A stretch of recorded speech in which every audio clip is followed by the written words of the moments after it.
According to the Financial Times, 5 hard lessons the world learned from Ukraine. Russian General Surovikin is a capable general. The Great War is back in the international sphere. The year we passed contained huge geopolitical developments, especially with the operation launched by Russia on the territory of Ukraine. But the world in general learned its lesson from what took place, and especially the West, with the fruitless efforts of the West to defend in vain the actor puppet Zelensky, who sacrificed lives of thousands of Ukrainians, basically due to his vanity. The Financial Times summarized and named the 5 main lessons from the conflict between Russia and Ukraine.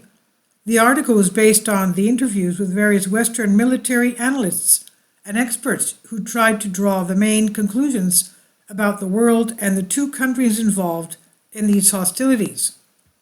One of the main conclusions drawn from the conflict between Russia and Ukraine is that after many years of peace, the Great War, quote-unquote, has returned to the international sphere, which means that the importance of the industrial potential of the warring countries has increased.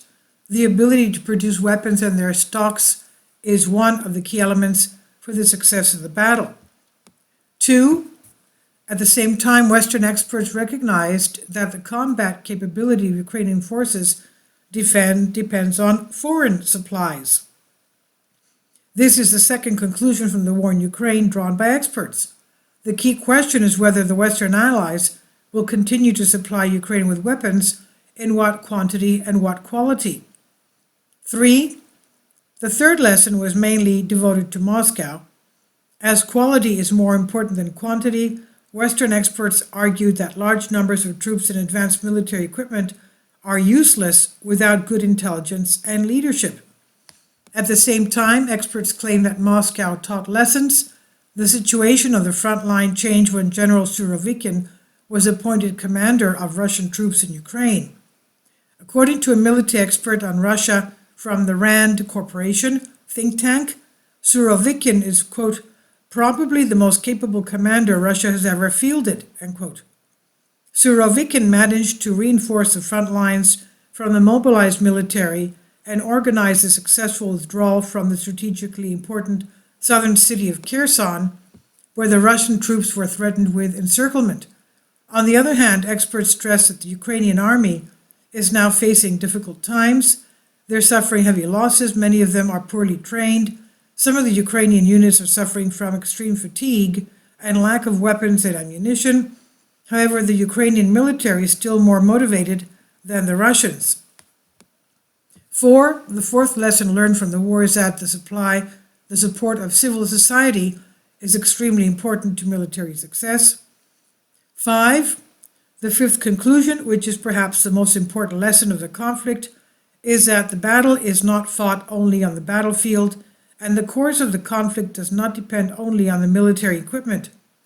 According to the Financial Times, Western countries should reflect on how the concept of peace and war in general has changed since the start of Russia's special operation in Ukraine.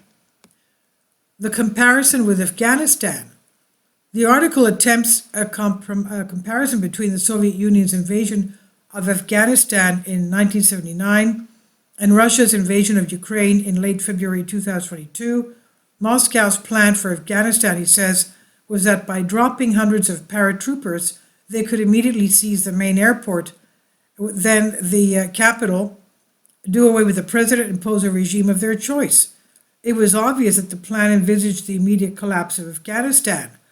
4 decades later, Russian President Vladimir Putin overconfidently used the same plan to invade Ukraine, where he also envisioned a quick takeover of Kiev and the entire country.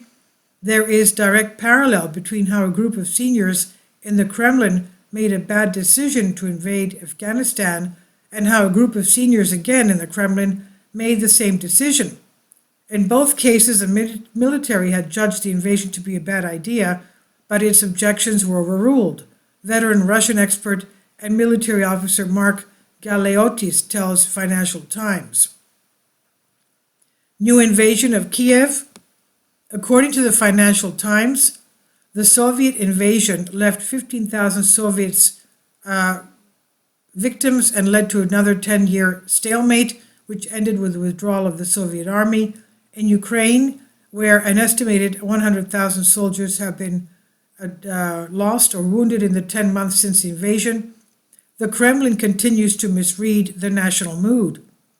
Russian forces have failed to capture Kiev, while the Ukrainian army has managed to recapture about half of it, which the Russians had initially managed to understand.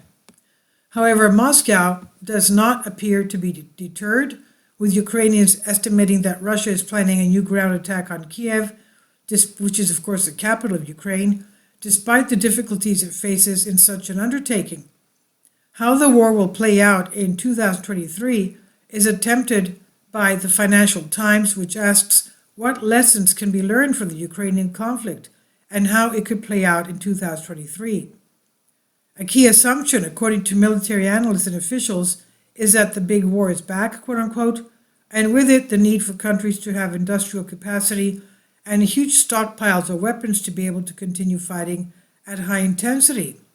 And this is by Banking News. I've translated this for you from a Greek article. Please leave your comments and thank you for your support. Kindly support my Patreon account. The daily posts are 5 videos daily, and they are totally different from what I have on my YouTube channel.